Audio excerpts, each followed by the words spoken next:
세상을 살면서 이런 생각이 들 때가 있어요. 참 세상은 불공평하다, 이런 생각. 어떤 사람은 돈이 너무 많아서 주체할 수가 없고, 어떤 사람은 너무 없어서 하루 음식을 걱정해야 되는 그런 일도 있기 때문이에요. 이런 것을 보면서 참 불공평하다, 이런 생각이 들 때가 있어요. 앞에 사진 한 장을 보실까요? 저 사람이 누구죠? 티 입은 사람? 브라질 축구 선수 네이마르라고 하는 최고 세계 공격수예요. 저 사람은 철저한 개신교 신자인데, 그런 경기를 시작할 때마다 하나님 앞에 기도로 시작을 해요. 그리고 골을 넣은 후에는 뭐라고 하냐? 하늘 향해서 하나님을 바라보고 이런 고백을 합니다. 하나님, 나의 하나님, 나의 모든 존귀와 모든 영광 위에 감사합니다. 이 고백을 드리면서 누가 뭐라고 하든 말든 그 하나님을 찬양을 해요. 이 사람의 연봉은 얼마나 될까? 연봉. 이 사람이 네이마르라 하는 사람이 받는 연봉은 2190억 원. 2190억 원. 하루 일당 얼마냐? 6억. 한 시간 얼마냐? 7,500만 원. 1초에 8,482원. 한 시간에 7,500만 원을 버는 셈이라 그 얘기예요. 월급은 얼마냐? 한 달에 180억 원. 이런 말을 우리가 들으면 어떤 생각이 드느냐? 이럴 수 있어요. 아이고, 나는 뭐야? 나는 뭐냐고. 저 사람 저렇게 할 때 나는 뭐냐고. 그러면서 마음이 낙심될 수 있어요. 왜 이런 생각이 들을까? 그 순간 상대와 나를 비교하는 순간 내가 낙심이 되는 거예요. 하나님의 일을 할 때에도 다른 사람과 비교해서 일하지 말고 하나님이 나에게 주신 것만을 기억하며 일하는 자가 되시기를 축원합니다. 그게 최고 일을 잘하는 사람이에요. 나에게 무엇을 주든지 열등의식을 느낄 필요도 없고 나에게 주신 것을 감사하며 살아가는 거예요. 물론 이 네이마르라는 이 사람이 칸나라가, 이적한 나라가 사우디인데, 사우디는 워낙 돈이 많은 나라 아니겠어요? 그래서 이 사람이 그 실력에 비해서 그렇게 받는 것은 어쩌면 당연한 일이라고 생각하면 되는 거예요. 그냥. 왜? 세계 최고의 공격수니까. 나보다 나은 사람이 대우를 받는 걸 보고 무조건 비판하고 그 사람이 내가 억울하다라고 생각할 이유는 없어요. 그냥 건강하게 하나님 감사합니다. 저 사람은 저 정도 실력이 되니까 받는 거죠. 그리고 좋은 생각을 해야 내 생각에, 정신건강에 좋을 수가 있어요. 손흥민 선수, 우리나라의 최고 선수이고 또 세계적인 선수가 아니겠어요? 그 사람이 받는 연봉도 대단합니다. 받으면 그냥 그 정도 실력이 되니까 그렇게 받는 거구나 하고 그냥 생각을 하면 되는 것이죠. 똑같은 상황이라 할지라도 어떤 틀을 가지고 상황을 보느냐, 여기에 따라서 해석이 달라져요. 사람들이 사고와 행동이 달라지는 것을 뭐라고 말하느냐? 프레임의 법칙이라 이렇게 합니다. 프레임의 법칙. 오늘 말씀도 어떤 틀을 가지고 보느냐에 따라서 본문을 이해할 수도 있고 이해 못할 수 있어요. 왜 누구는 5달란트를 주고, 왜 누구는 2달란트를 주고, 왜 누구는 1달란트를 주느냐? 여기에 대해서 하나님의 공평, 이 공평이라는 것을 프레임 법칙, 하나님이 우리를 바라보시는 기준점을 가지고 준다는 것을 생각하고 바라보면 이해가지, 그렇지 않으면 이해가 안 간다는 거죠. 여러분, 하나님은 공평하신 분인 것을 믿으시기를 축원합니다. 참 공평하세요. 우리를 너무 잘 알고 우리에게 맡기시는 원리가 있다는 것을 아셔야 됩니다. 그래서 주님께 부름받아 하나님이라는 우리도 각각 서로 다른 위치에서 일을 하게 되는데, 어떤 사람들은 어떻게 생각하느냐? 왜 나를 이곳에 일을 하게 만들었느냐? 왜 나는 이런 대우를 받지? 왜 저 사람 눈에 확 보이는 곳에 일을 하고 나는 숨어서 아무도 알아주지 않는 그곳에 일을 할까? 이렇게 마음이 상할 수도 있을 거예요. 그런데 우리는 이것을 절대 잊지 말고, 나의 것과 다른 사람의 것이 다르다고 하여 하나님을 원망하거나 내 맡은 자리에서 이해 못할 방법으로 하나님을 원망하며 살아가는 것이 아니라, 반드시 하나님의 그 주신 것을 각각의 틀을 가지고 있다는 걸 기억하면서 바라보는 시각이 필요합니다. 오늘 말씀을 이해하기 위해서 어떤 틀로 바라봐야 되느냐? 오늘 첫 번째 주제는 어떤 것이냐면, 각각 재능의 틀이 있다는 거예요. 이 틀을 가지고 바라봐야 돼요. 15절 말씀 한번 같이 읽어볼까요? 같이 시작. 각각 그 재능대로 한 사람에게는 금 5달란트를, 한 사람에게는 2달란트를, 한 사람에게는 1달란트를 주고 떠났더니, 25장의 큰 주제가 어떤 주제냐면, 예수님이 재림하실 때 부끄럽지 않도록 준비해라, 이 얘기 한마디로 말하면. 그래서 열처녀의 비유가 나오고 달란트 비유가 나오고 문화의 비유가 나오는 거예요. 너희들이 각각 하나님이 맡겨주신 것에 대해서 잘 준비하고 주님이 재림하실 때 맞이할 만한 준비가 있어야 한다, 이 얘기가 25장에서 흘러가고 있어요. 주님께서 각자에게 맡겨주신 목이 있다는 걸 항상 기억해야 돼요. 각자에게. 주님이 우리에게 맡기신 것은 정말 소중한 것이고, 소중한 것을 소중한 사람에게 맡기신 거예요. 그래서 천한 것이 없고 귀한 것이 따로 없어요. 하나님이 이런 다 똑같은 거예요. 그냥 각각 맡은 자리에서 열심히 다하면 잘했구나. 그게 뭐라고 하느냐? 적은 것에 충성했으니 큰 것을 맡기겠다는 것이 주제가 흘러가 버려요. 5개를 맡은 자에게도 아유 잘했구나, 작은 것이라고 표현해요. 2개 했는데도 아유 작은 것인 잘했구나, 이렇게 하나님이 평가하십니다. 그래서 주인이 종들에게 맡길 때 어떤 기준을 가지고 맡겠다는 것입니까? 각각 그 재능대로. 원문에서는 각각의 이렇게 표현해요.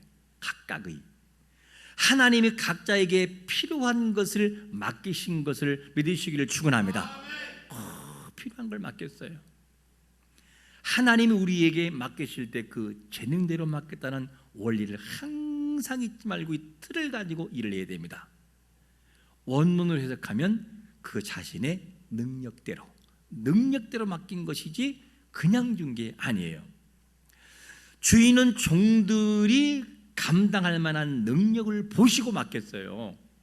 능력을 보시고, 사람의 얼굴을 보고 맡긴 게 아니라 그 내면을 꿰뚫어 보신 하나님이 능력을 보시고 맡겼다니까요. 그냥 맡긴 게 아니라. 그래서 오늘 본문에서 감당할 만하니까 그 일 맡긴 거였어요. 하나를 감당할 수 있기 때문에 하나를 맡긴 것이고, 2달란트를 맡길만 하니까 2개를 맡긴 것이고, 5개를 할 만하니까 5개를 맡긴 거였다, 금액이에요. 그게 재능대로.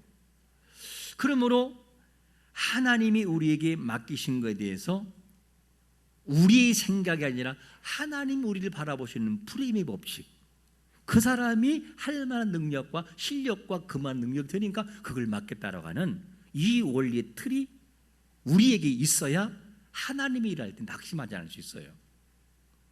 그냥 다 사람이니까 다 공평한데 왜 저 사람은 저렇게 대우하고 난 이렇게 하지? 이런 원리는 안 맞다는 것이죠. 이거를 잊지 말아야 돼요. 주인이 자신의 소중한 것을 맡길 때는 아무나 안 맡긴다니까요. 그러면 1달란트가 과연 적은 것이었는가 하는 질문이에요. 1달란트가 적은 게 아니라니까요. 1달란트의 가치는 당시에 어느 정도의 가치느냐? 노동자가 몇 년을 벌어야 되냐? 20년을 벌어야 1달란트를 만질 수 있어요. 20년. 20년을 벌어가지고 여러분 퇴직하면 얼마 되겠어요? 그거를 다 그 정도의 가치를 그냥 한 사람에게 맡기는 거예요. 주인이. 얼마나 소중한 가치예요. 그러므로 이 20년 동안에 만질 수 있는 가치를 맡겠다는 걸 기억한다면 맡은 종의 입장에서는 너무 감사한 모습으로 그 일을 해야만 되는 거예요. 감사하고 감격하고, 야, 나를 이렇게 믿어준단 말인가? 와, 나를 이렇게 믿어주는가? 이 자세로 일을 해야 돼요. 내가 이 정도밖에 안 되나? 나를 어떻게 알고? 이런 것은 아주 교만한 태도인 거예요. 하나님이 우리에게 어떤 것을 맡겨주셨는가? 그것이 물질이십니까? 그게 건강입니까? 아니면 은사입니까? 다른 무엇입니까? 그러면 재능대로 맡겨주었기 때문에 재능을 맡은 자는 열심히 일해야 되는 거예요. 잔깨 부리지 말고 잔머리 굴리지 말고 열심히 일을 해야 되는 거예요. 그래야 하나님이 그 사람을 더 큰 것을 맡긴다는 거예요. 일하지 않는 자에게는 안 맡긴다고요. 다음에도요. 하나를 가지고 열심히 감당하니까 작은 것에 충성했으니 더 큰 것을 맡긴다는 원리가 성경의 원리예요. 그 일을 하지 않는 자에게는 하나님이 안 맡겨요. 일을 하는 자에게는 실족함과 낙심도 있으나 그에게는 희망이 있다는 것이죠. 하나님이 우리에게 다양한 걸 주셨는데 일을 안 하면 어떻게 될까? 일을 안 하고 버려진 도구를 한번 볼까요? 사진 한 장 보실까요? 야, 저걸 보는 순간 저는 어릴 때 기억이 나요. 한 모퉁이에 안 쓰는 삽이 있는데 다 녹슬어서 도무지 땅을 팔 수가 없어요. 자루는 부러지고 썩고 쇠는 녹슬어가지고 어떻게 할 수가 없는 상황. 저렇게 된다는 거예요. 일을 안 하고 버려도 버리면 그 일을 하는 도구는 어떻게 될까? 다음 사진 보실까요? 트랙터의 쟁기입니다. 와, 쇠거든요, 쇠. 근데 쇠 색깔이 무슨 색깔이 나요? 흰색 비슷한 색으로 반짝반짝 빛이 나요. 왜? 계속 하라 아프니까. 쟁기질을 해본 사람은 알아요. 무슨 색깔이 나는지를. 저렇게 색깔이 바뀌더라는 거예요. 그래서 우리가 일을 할 때 각각 맡긴 것을 프레임의 틀을 가지고, 야, 하나님이 나에게는 이걸 주셨는데 나에게 꼭 맞는 걸 주셨어. 나는 그래서 일을 할 거야 라는 이 틀이 우리에게 있어야 하나님 일을 할 수 있다는 거예요. 여러분, 나에게 맡겨주신 것이 얼마가 됐든지 성실하게 감당하는 자가 되시기를 축원합니다. 그러면 더 큰 걸 맡긴다는 거예요. 더 큰 것을. 본문의 주인으로부터 칭찬받은 종들은 5달란트와 2달란트를 받은 사람이에요. 그러면 이들의 특징이 어떨까? 대체 어떤 특징이 있었기에 칭찬을 받았는가 하는 질문이에요. 두 번째로 이런 특징이 있었어요. 바로 가서 뭐 했다고요? 장사했다는 거예요. 우리 한번 16절과 17절 한번 같이 읽어볼까요? 시작. 5달란트를 받은 자는 바로 가서 그것으로 장사하여 또 5달란트를 남기고 2달란트를 받은 자도 이같이 하여 또 2달란트를 남겨주되 16절과 17절 5개와 2개 받은 자의 동일한 것이 뭐냐면 바로 가서 그것으로 장사했고 17절은 2달란트를 받은 자도 그같이 하여 어떻게 5개를 받은 자와 같이 바로가 일했다는 거예요. 이 특징이 나오고 있어요. 자, 그런데 주인이 뭔가를 맡길 때 일을 하고 바로가 일하려면 주인을 신뢰하는 종이 안 되면 절대 못한 일이에요. 군대에서 두 종류의 사람이 있어요. 상관들이. 어떤 상관은 다시는 보기 싫은 상관이 있어요. 너무 괴롭혀서. 그런데 어떤 상관은 이 사람을 생각하면 너무 고마워요. 그래서 신뢰가 가요. 정말 내가 싫은 사람이 나에게 명령 내리면 일을 하나요? 안 하나요? 안 한다니까요. 일을 안 해요. 하는 척만 하지. 근데 신뢰가 가는 상관이 뭔가 명령 내리면 곧바로 일합니다. 가서. 왜? 내가 신뢰하는 사람이니까. 이 종들은 어땠을까? 5달란트와 2달란트를 받은 자는 주인을 신뢰한 사람이에요. 신뢰했기 때문에 태도가 바뀌어지는 것을 봅니다. 신뢰성이라고 하는 것은 굉장히 중요한데 무엇이 신뢰냐? 예를 하나 들어보겠습니다. 마태복음 15장 이하를 보면 예수님께서 들어와 시돈에 일하는 지방에 오셔서 사역을 하셔요. 사역하시는데 갑자기 가나안 지역 이방인이라는 여인이 나와가지고 예수님에게 소리를 질러요. 다윗 자손 예수야, 그러면 나를 도와달라고 소리를 막 질러요. 이를 볼 때 가나안 여인이 소문을 들어서 예수님을 알았던, 다른 곳에서 봐서 알았던지 간에 예수는 보통 사람이 아니라 메시아라는 것을 그가 고백하는 거예요. 왜? 다윗 자손 예수라는 이 말은 메시아를 고백하는 그런 고백이거든요. 이것이 이 가나안 여인의 모습이었어요. 근데 유대 종교 지도자는 그렇게 안 해요. 그냥 예수님을 죽이려고만 해요. 가나안 여인이 바른 신앙과는 소유했기 때문에 어떤 상황에서도 흔들리지 않아요. 그래서 인내를 보여주는데 가나안 여인이 나와서 소리 지르니까 주님은 뭐라고 하면 좋을 텐데 한마디 답변을 안 해요. 여러분, 내가 뭔가 누군가에 물어봤어요. 근데 아무런 대답을 안 하면 기분이 좋아요? 아주 나빠요? 부부간에 뭔가 물어봤어요. 근데 아무 대답도 안 하고 딴점 피면 기분이 좋아요? 상당히 기분 나빠요? 상당히 기분 나쁘잖아요. 왜? 무시하니까 기분이 나빠요. 이게 사람의 모습이에요. 주님은 어땠을까? 가나안 여인은 어땠을까? 그냥 고백을 했는데 아무런 대답을 안 하네. 제자들이 너무너무나 민망해서 주님, 뒤에서 소리 질러요. 저 여자가 어떻게 좀 해보세요. 주님이 몰랐을까? 꿰뚫어 보신 그분이 몰랐을까? 뭔가를 하나님이 제시하기 위해서 실물 설교를 보여주고 있는 거예요. 답변하잖아요. 침묵하십니다. 그러면서 하는 말이 뭐냐면, 한다는 말씀이 나는 이스라엘 집에 잃어버린 양 외에는 다른 데로 보내받지 않았다. 와, 기분 나쁜 얘기를 해요. 그랬더니 이방 여인이 예수님 앞에 나와서 절을 하면서 도와달라고 이 얘기를 합니다. 그런데 주님은 더욱 심한 말씀을 하셔요. 뭐라고 하느냐면, 뭐라고 말하죠? 자녀들의 떡을 취하여 개들에게 던지는 것이 마땅하지 않다. 자, 이 정도 같다면 여러분 같으면 어떻게 할 것 같아요? 벌떡 일어나서 어떻게 해요? 내가 어떻게 해요? 더러워서 못하겠다고 나갈지 몰라요. 그냥. 근데 여인이 어떻게 한 줄 알아요? 이 말을 듣고 여인이 마태복음 15장 27절에서 이런 말을 해요. 여자가 이르되 주여 올소이다마는 개들도 제 주인의 상에 떨어지는 부스러기를 먹나이다. 저는 이방인이기 때문에 부스러기를 먹는 존재이지만 당신의 은혜가 필요하다고. 와, 이런 고백을 해요. 이런 고백을 들으셨던 주님이 뭐라고 답변하시냐면, 우리 한번 주님의 심정으로 한번 답변해 봅니다. 15장 28절 시작.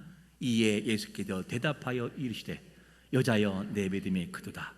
내 소원대로 되리라 하시니 그때로부터 그의 딸이 나으니라. 할렐루야. 주님이 몰라서가 아니라 시험한 거였어요. 그리고 무리와 청중들을 봐라. 가나안 여인이었던 이 여인이 어떤 마음을 가졌는지를 너희들은 보고 배우라는 거예요. 그를 지시합니다. 주인으로부터 달란트를 받은 두 사람이 칭찬받은 것은 신뢰성이 가지고 일했기 때문에요. 신뢰했기 때문에 가서 바로 일하는 것이지, 신뢰가 되지 않으면 일을 안 한다니까요. 이런 신뢰성이 있었어요. 주인을 신뢰하지 못하면 이런 행동이 나을 수가 없습니다. 못 나와요. 그러니까 신뢰한 이후에 종들을 향해서 잘했다, 참 착하구나, 잘했다, 그런 말을 해요. 우리는 어떤 사람들입니까? 우리가 누구냐면 세상에서 쏙쏙쏙 뽑아온 거예요. 마치 잔디에 삐삐를 뽑듯이 뽑은 걸 뽑아가지고 다 뽑아서 한 곳에 모아서 너는 나를 위해 일하고 하나님의 일을 일해라 라고 맡겨진 사명자들이 우리가, 그런 우리가 거룩한 교회에서 그리고 신앙의 울타리에서 일할 때 어떻게 일하는가를 볼 수 있어야 돼요. 나에게 맡겨준 것은 무엇인가, 그리고 맡겨주신 것을 어떻게 일하는가, 나는 어떻게 지금 일을 감당하고 있고 어떻게 앞으로 감당해야 될까를 고민할 수 있어야 돼요. 그래야 하나님은 또 맡긴다는 거 다른 걸요. 하나님이 맡겨주신 것을 알면서도 핑계대면서 일하지 않는 것은 참으로 어리석은 사람이에요. 신앙생활할 때 어떤 사람은 난 누가 보기 싫어서 일 안 해, 이런 사람이 있어요. 누가 보기 싫어서. 여러분, 하나님을 바라보고 일을 해야지 사람을 바라보는 순간 그 순간 실족해 버린다니까요. 이런 사람은 하나님 앞에 많이 혼날 거예요. 진짜 많이 혼날 거예요. 일하지 않고 핑계된 한 달을 받은 이 사람이 이유가 뭔지 알아? 일 안 한 이유가? 이런 핑계를 대요. 우리 한번 좀 길지만 24절과 25절 같이 읽겠습니다. 시작. 한 달란트를 받은 자는 와서 이르되 주인이여 당신은 굳은 사람이라 심지 않은 데서 거두고 해치지 않은 데서 모으는 줄을 내가 알았으므로 두려워하여 나가서 당신의 달란트를 땅에 감추어 두었나이다. 보소서 당신의 것을 가지셨나이다. 여러분, 주인은 한 달란트를 받은 자에게 20년 동안 벌어야 만들 가치를 주었는데 고작 이 사람이 하는 말이 뭐냐면 주인을 제대로 본 것입니까? 오해한 것입니까? 오해했어요. 아니, 주인이 굳은 사람인가요? 아니라니까요. 굳은 분이 아니었어요. 해치지 않은 데서, 무슨 말입니까? 씨를 뿌리지 않은 곳에서 찾는 사람으로 잘못 알고 있었어요. 뿌리는 곳에 날 것을 알고 주인은 찾는 분이지 그런 분이 아니었다는 거예요. 이렇게 오해를 해서 자기 멋대로. 한 달란트를 받은 사람이 주인에게 어떤 마음을 가지고 일했는지를 볼 수 있어요. 주인을 신뢰하지 않아요. 믿지 않아요. 다른 말로 말하면 원문에 가깝게 해석한다면 주인을 매섭고 인정머리 없는 분으로 알았어요. 전혀 오해했어요. 오해. 씨를 뿌리지 않은 데서는 절대 주인은 요구하는 분이 아니었어요. 씨를 뿌리고 난 다음에 그 다음에 요구하는 분이었다고요. 근데 이 사람은 오해라고 자기 멋대로 생각해서 일을 안 하는 것을 보게 되고 핑계대는 것을 보게 됩니다. 저는 가끔씩 기도하면서 그런 기도를 드릴 때가 있어요. 기도하다 보면 정말 답답할 때가 있어요. 어떻게? 정말 일할 사람 일을 하지 않고 핑계대고 하지 않을 때, 사람을 바라보고 일하지 않는 걸 보고 그 생각을 해봐요. 그분도 하나님 앞에 설 때가 있을 거거든요. 그리고 모든 걸 하나님이 물으실 때가 있어요. 내가 너에게 인생을 80년을 보냈는데 너 뭐 하다 왔느냐? 난 누구 꼴 보기 싫어서 일 안 했어요. 내가 그러라고 너를 세상에 보냈냐? 그러라고 그 마음을 가지라고 세상에 보낸 줄 아느냐? 하나님의 책망이 임할 거예요. 그리고 어쩌면 그럴지 몰라요. 이 사람의 담임 목사가 누구였냐? 제가 어떻게 할까요? 손을 접니다. 왜 네가 가르치지 않았느냐? 그 사람이요, 믿음이 없어서요. 실족할까 봐요. 성격이 때로는 좀 그래서요. 이런 말 할 수 있을까요? 저는 솔직히 들을 때가 많이 있어요. 그런데 다가가서 말을 하고 싶어도 그 말한 마음에 믿음이 없어도 실족할 사람이 있기 때문에 그런 말을 못할 때가 솔직히 있습니다. 그냥 새벽에 기도할 뿐, 하나님 고쳐주세요. 사람 만들어주세요. 신앙인 되게 해주세요. 하나님 깨닫게 해주세요. 뭔 기도를 더 할 수 있겠습니까? 그런 기도를 할 때가 있어요. 여러분, 일하지 않고 핑계대고 한 이 사람을 향한 내리는 평가가 참 두렵습니다. 뭐라고 평가하시느냐? 30절 말씀 같이 한번 읽어볼까요? 30절 시작. 이 무익한 종을 바깥 어두운 데로 내쫓아라. 거기서 슬필매일을 갈리라 하시니라. 저거를 옛날 얘기로 듣지 마세요. 정말 하나님이 이렇게 우리에게 물으실 때가 온다는 거죠. 하나님이 각각에 맡겼을 때는 칭찬하기 위해 맡긴 거예요. 잘했구나. 내가 너 때문에 얼마나 행복한지 모른단다. 아유 잘했어. 이 말을 하고 싶어서, 그리고 상을 주고 싶어서 하나님이 맡기는 거거든요. 우리는 하나님을 오해할 때가 있어요. 그리고 우리에게 주신 거에 대해서 너무 적다고 원망할 때가 있어요. 하나님, 나를 그 정도밖에 안 보십니까? 나를 그거밖에 안 보시냐고요? 그래, 내가 너를 너무 잘 안다. 하나님이 알아두신 것인데 오해할 때가 있어요. 하나님이 너무하다고. 너무한 게 아니라니까요. 너무해 보이는 그 하나를 한번 잘 감당해 보세요. 2개를 안 주는가? 더 맡기신다고요. 일도 안 해놓고 그렇게 원망할 때가 있어요. 우리가 일하면서 다른 사람의 것이 커 보일 때가 있어요. 내 것 적어 볼 때가 있고, 비교의식 속에 살아가지 마세요. 그는 그고 나는 나고, 내가 당신 될 수 없고 당신 내가 될 수 없다니까요. 나에게 맡겨주신 것을 그냥 성실하게 감당하면 하나님이 콜할 때가 있어. 너는 거기 있을 때가 아니야. 이거 해라. 그리고 더 큰 걸 맡긴다고요. 이게 성경의 원리예요. 일하지 않는 자에게는 안 맡긴다니까요. 하나님 앞에 무엇을 맡기든지 각자 능력대로 맡긴 것을 열심히 감당하는 자가 되시기를 축원합니다. 그게 우리가 해야 할 몫이라는 거예요. 나와 당신이 같을 수 없고 당신과 내가 같을 수 없다고 하는 틀이 있어요. 프레임의 법칙, 틀이 있어야 돼요.